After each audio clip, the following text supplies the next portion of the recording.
Well, Israel has reportedly bombed targets inside of Syria for a second straight day. Now, media reports suggest that Israel targeted Syria's Quneitra province.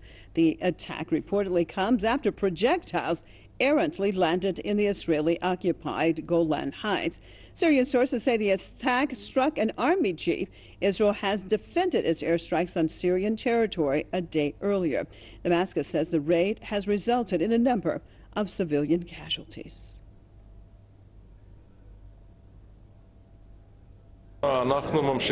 We continue with our clear policy. We will retaliate to any attack against Israeli sovereignty, regardless of whether it was deliberate or not. Prime Minister Benjamin Netanyahu also defended the airstrikes on what he called military targets. He said they were in response to projectiles landing in Israel. Tel Aviv's military says the strikes destroyed 2 tanks after more than 10 projectiles landed in the Israeli-occupied Golan Heights. Excuse me. However, Damascus says the Israeli strikes hit a residential building, causing a number of civilian casualties.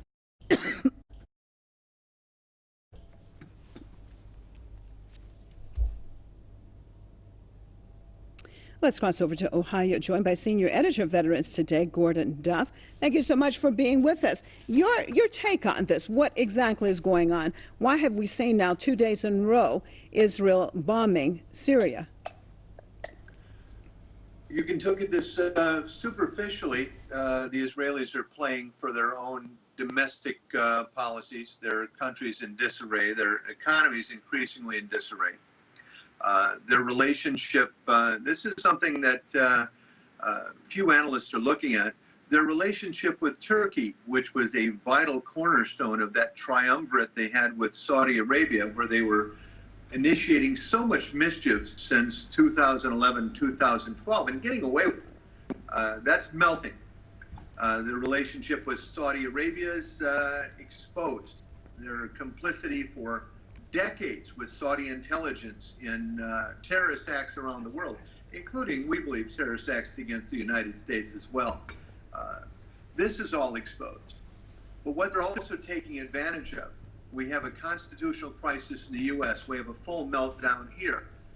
The U.S. and Russia are increasingly close to thermonuclear war, worse than any time, even the Cuban Missile Crisis. And it's not being spoken of. And Israel thinks somehow that they have a free hand because the rest of the world is lining up right now, just like in August 1914, lining up for World War. And they can play this out however they will. They're playing in the U.S., they're playing in Russia. A key aspect of this, this attack is the failure of Russia to respond.